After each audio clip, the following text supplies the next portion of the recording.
Greetings, everyone. My name is Eliodoro Moreno. I'm the Senior Immigration Attorney for Stand Together Contra Costa, a program of the Office of the Public Defender here in Contra Costa County, and we provide free immigration legal services to residents here of our county. I am very excited that you're here watching this video today because there are things that you need to remember, that you have rights regardless of your immigration status. Today, I am going to talk to you about what those rights are when you're contacted by ICE within our community.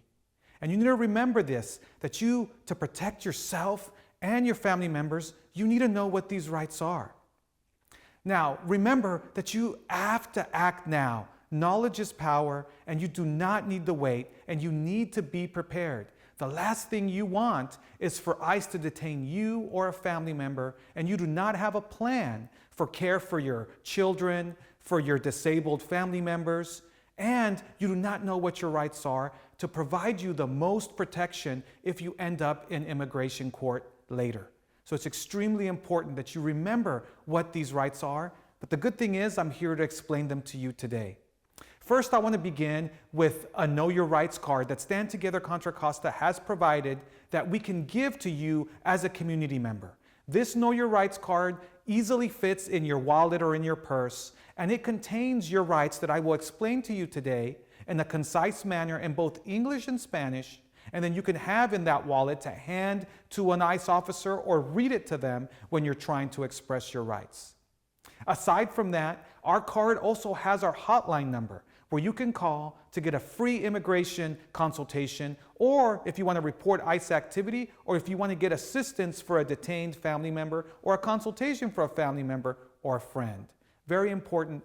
This is a card free to our community that you can have so that you can easily access the services that we provide. Now, as I begin explaining what the rights are that you have when contacted by ICE, if you remember nothing else from this presentation, I want you to remember three things. First off, you have the right to remain silent, because anything that you say will be able to be used against you by ICE officials. So it's very important to remain silent. Second, you have to tell them that you do not consent to a search, that you do not give them authority to search you. Extremely important. Whether they search you or not, it's very important that you tell them that. And lastly, say that you want to speak to an attorney. Those three things, in any scenario that I describe in this video, it's very important that you remember those three things because they apply in every single one. So first, we're going to begin in the place where you have the most rights, and that is in your home. There are only two ways that ICE or law enforcement can enter your home. First off, if they have a valid warrant signed by a judge. Second, because you give them permission. And let me tell you, the vast majority of ways that ICE gets into your home is not by having a valid search warrant or arrest warrant. They never have that. The way that they get into your home is because you give them permission to enter. So it's extremely important that you do not open your door. You always ask them to provide you identification. Hold it up to the window so you can see who they are. Ask them, are you ICE? Also ask to see a warrant. They can show it up to the window of your door or put it under your door so you can take a look at it. And again, remember, you have the right to remain silent. And it's very important for you to also understand that ICE officers can lie and do lie to gain entry into people's homes. Many times they arrive in plain clothes. They do not identify themselves as ICE. Sometimes they identify themselves as someone else in the community, insurance agent, something having nothing to do with ICE enforcement, in order for you to open your door. Once you do that, then they've gained entry into your home. So it's extremely important that you understand that and that you know your rights and ask the correct questions, and also keep that door closed so you can protect yourself and your family the best way you can. Now, let me talk a little bit about warrants. A valid search warrant must be signed by a judge, justice of the peace, or a magistrate judge. It has to contain the address of the home to be searched. It must also describe the area to be searched. If an officer enters your home, you have to tell them, I do not consent to this search. Even if they do search, You need to make it very clear that you do not consent, because that gives you the best protection later when you speak to an attorney and when you're in court for that attorney to defend your rights. A valid arrest warrant must also be signed by a judge, justice of the peace, or magistrate, and it must state the name of the person to be arrested. It must also describe the person to be arrested. Now, understanding what a valid search warrant or arrest warrant looks like is critical, because ICE almost never has a valid arrest warrant or search warrant. What they have is what's called an administrative warrant, which is signed by a supervisory ICE or deportation officer, which does not give them authority to enter your home without your authorization. So a lot of times ICE may say, I have a warrant for the arrest of someone or to search this property.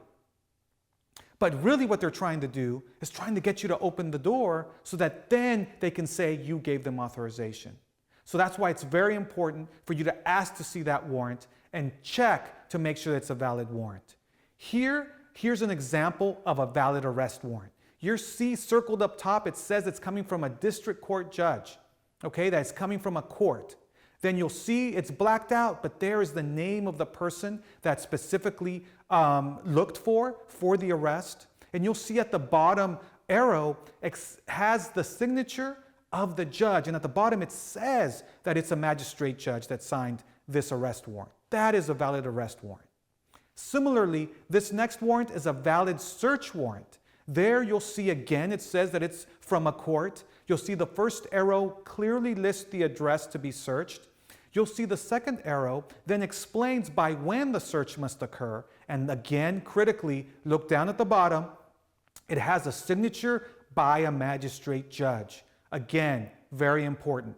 And I just want to reiterate, because it's so important, especially with ICE, that a warrant of removal, we have an arrest warrant for this person, we have a deportation warrant to arrest this person, does not give authority to enter your home. Here is an example of what an administrative arrest warrant by ICE is. You'll see it says warrant of arrest, and you'll see at the bottom it has a space not for a judge to sign, but for a supervisory deportation officer. This is not an arrest warrant that gives ICE the authority to enter your home. So it's extremely important that you know this difference to protect yourself as much as possible. Of course, ICE may enter your home anyway. And if that's the case, do not panic.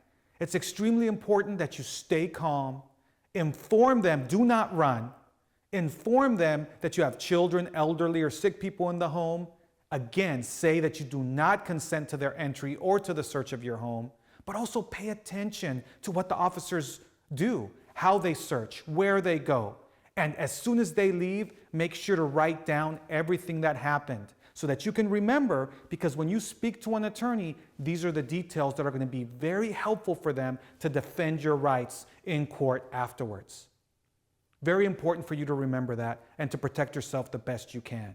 And that's something that's going to be an important theme throughout this video. That you exercising your rights may not stop an ICE officer from arresting you or searching you, but you following the suggestions that I describe in this video are going to give you the greatest protection later when you're in court, and an attorney can then defend you and protect you from the illegal actions that an ICE officer could take. Now, the next location that I'm going to talk about is, what if an ICE officer stops you while you're walking down the street or in another public area? Then what do? Importantly, do not run. Before you say anything, ask, am I free to go? If they say yes, then you can just calmly leave. Again, don't run, but you can calmly leave. Now, if they say no, then remember what I described before. You have the right to remain silent, and you should exercise that. In California, you do not have to give your name. So just remain silent, even if they ask you for that. And of course, if they ask you, can I search you? You need to say no. Now, if they try to search you anyway, just say you do not consent to the search, you stay calm, do not resist, and then that gives you the greatest protection, as I mentioned later on. Now, one of the things also, definitely don't answer if they ask you, where were you born? Where are you from? definitely don't answer any of those questions, and you need to remain silent. And it's important that you do not discuss your immigration status with anyone except an attorney. Now, what if ICE comes to your workplace when you're working? Again, there are two ways that ICE can enter a workplace. First, if they have a valid warrant, or if the employer gives authorization for them to enter. Now, I want to make a very critical distinction, though, that at your workplace in any public area, ICE can enter those public areas just like a regular member of the public. The areas that they cannot enter without a warrant or without consent from your employer is in the private area. So for example, I always give McDonald's. If you're working at McDonald's, the general area where the public comes in to eat or order food, that area, ICE and other law enforcement, they can come in there. But if it's like behind the counter where everyone's working, in the kitchen, there's a private bathroom, or if there's an eating area for employees, they can't enter that area without a warrant or consent from the employer. Again, if they do come to your place of employment, it's very important to understand, do not run. You have the right to remain silent, and very critically, make a plan with your coworkers ahead of time. What you should do there is make sure that everyone knows their rights, make sure everyone knows the plan, and elect at least one workplace representative. And of course, if you're a member of a union, speak to your representative as well.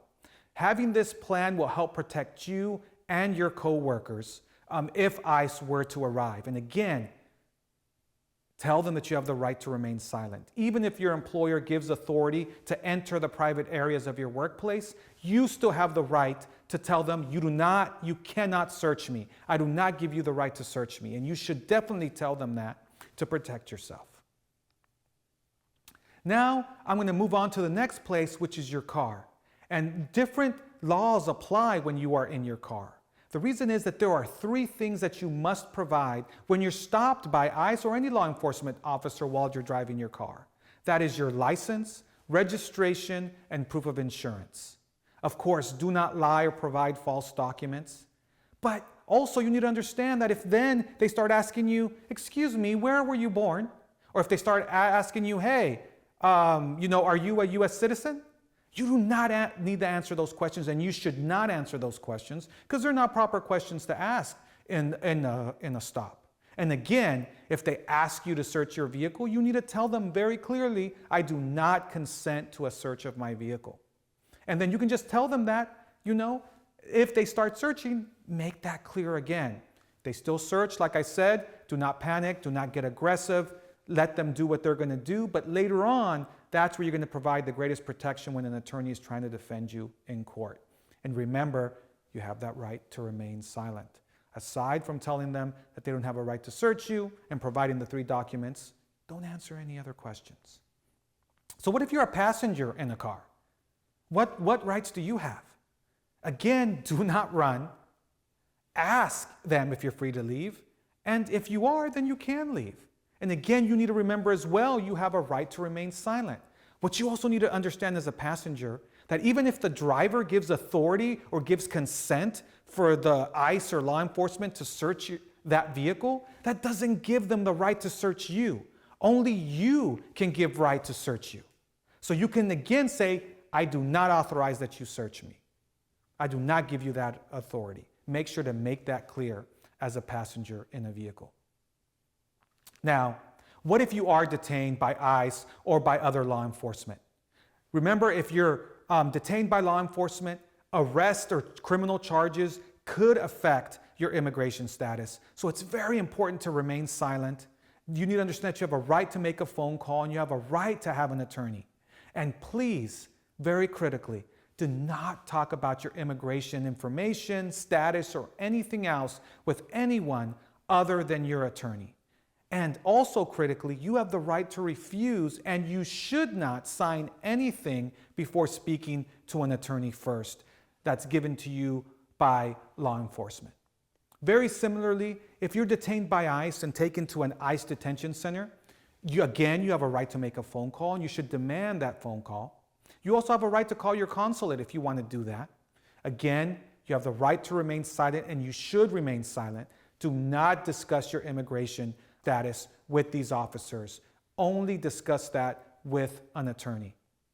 Also, you need to understand you have a right to speak to an attorney, and that's why it's important for you to be able to contact them or a family member to help you find an attorney.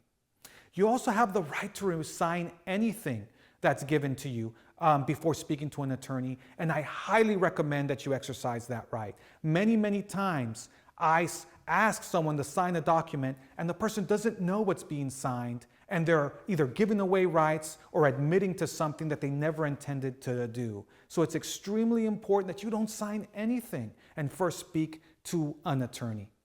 And then, of course, request a copy of any documents that they tried to get you to sign or that they gave to you, so that then you can show those to an attorney when you have a consultation with them.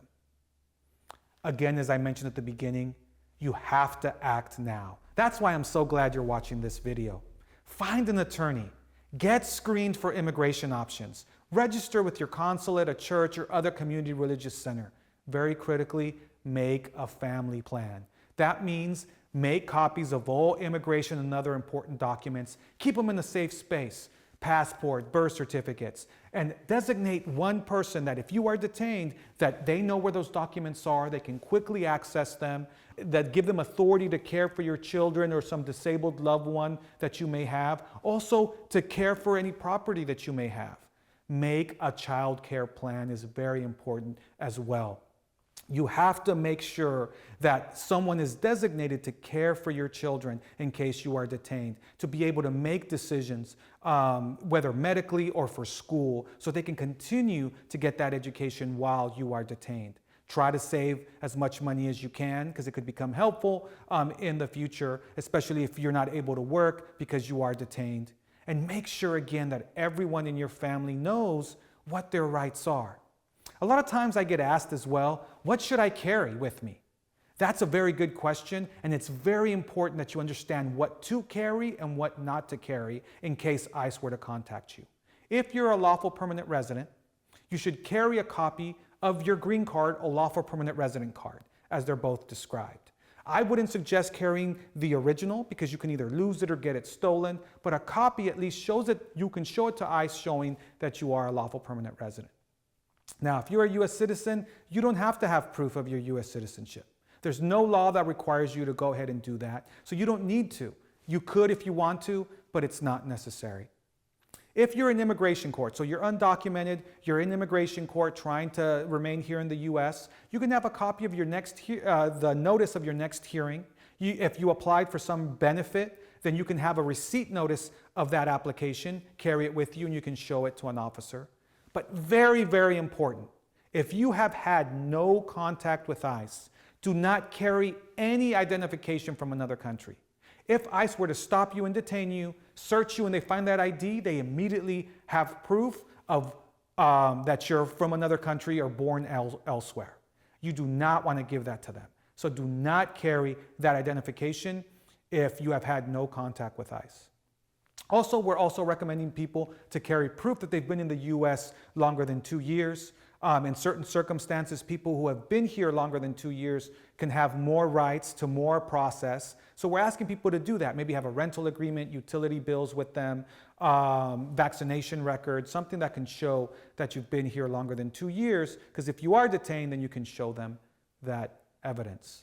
Also, very important, there are certain things that you should definitely memorize so that then you can give it to an attorney when you consult with them or to a family member or friend if you call them once you're detained. You should have a phone number if you have an attorney, a phone number of your consulate, phone number of family members. You should have those memorized. I know now in today's age, everyone has a smartphone. No one memorizes numbers, but you should definitely memorize 1 or 2, 3 numbers that you can always call, because many times when you're detained, your phone is taken away from you. And a lot of times they won't give you access to that phone, so then you can't get the number so you can make a call. Very important to keep that memorized. Also, memorize your alien registration number. That's a 9-digit number that if you applied for some immigration benefit or ICE detained you at some point, you're in immigration court, you're a green card holder, you're all going to have an alien registration number. Memorizing that 9-digit number, just like you were to memorize a social security number, is very important. Because then at that point, then you can share that number with a family friend, with an attorney, and if an attorney has that number, they can assist you much more quickly. They can find where you're detained much more quickly by having that number. So very, very important thing to remember. Also remember the date you entered to the U.S., the immigration status you have right now, your current, also if you have any criminal history, make sure to remember it so you can recount it accurately to an attorney when you have a consultation. That information is all very important and makes the process of trying to help you if you're detained much more easy. So now, if you're a person that gets a call from someone in detention, it's very important that you ask them certain questions. For example, do you need any medical attention? What law enforcement agency detained you? Where are you? What is the largest city near you if they don't know exactly where they are? What is your A number? Again, as I described, very important, because if you then call our hotline, for example, that's one of the questions we're going to ask you, because that makes it so much easier for us to find the person that's detained and assist them much more quickly. Ask them for the A number. Ask them what paperwork was given to them and what does the paperwork say if they understand it. Also ask them, do you have a court hearing? Did they tell you that you have a date coming up? Very important. And ask them, have you already spoken to an attorney? Very important information to ask so that then you can provide that information. For example, as I mentioned, if you call our hotline, all this information will be very helpful to us to then be able to assist the person that's detained as quickly and as efficiently as possible. Now, again, prepare your family, as I described before. Have that plan now. Have that emergency contact that's going to pick up your children from school or at home. Have the number of your attorney.